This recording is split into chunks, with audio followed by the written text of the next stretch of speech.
Hey everybody, I'm going to carry on with the query building we did in the last video. So I'm not going to review how to get into the query builder, and I'm going to keep going from the query we built in the last video, which was to see how many patients have been in the last 3 years.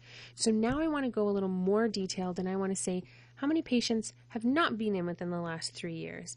Those are the ones we want to do some outreach to. Now, we also don't want to search past beyond 10 years back because we don't want to pull up a bunch of patients who have moved away or haven't been in that long. So we need to add some more filters. So we're going to keep it. We still want to look for patients who have a status starting with active. We still want patients who are older than 18 years.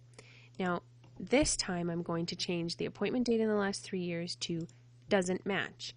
And when I hit update rule, you will see that that line turns red, which indicates that we want Accuro to show us all the patients who do not match that line.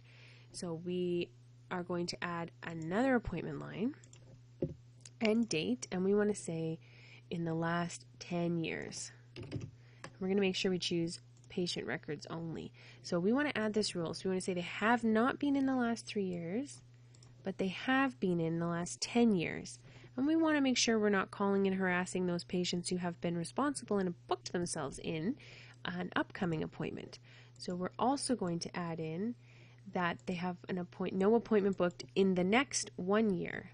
We're going to again say doesn't match, patient records only. Remember that, otherwise it's going to show me every instance of every appointment they've ever had. We just want the names. So I'm going to click add rule. So now we have 5 rules for this query. So we want patients who start with active, are older than 18, have not been in within the last 3 years, have been in within the last 10 years, and do not have an appointment booked in the next 1 year.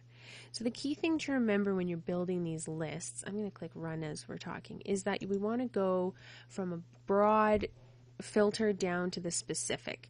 So start with your biggest group and then add in the layers as you go in a logical way.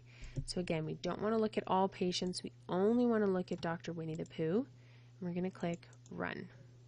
And here we go. We've only got one delinquent patient who's still on our panel but hasn't been in over 3 years, and now we can give him a call.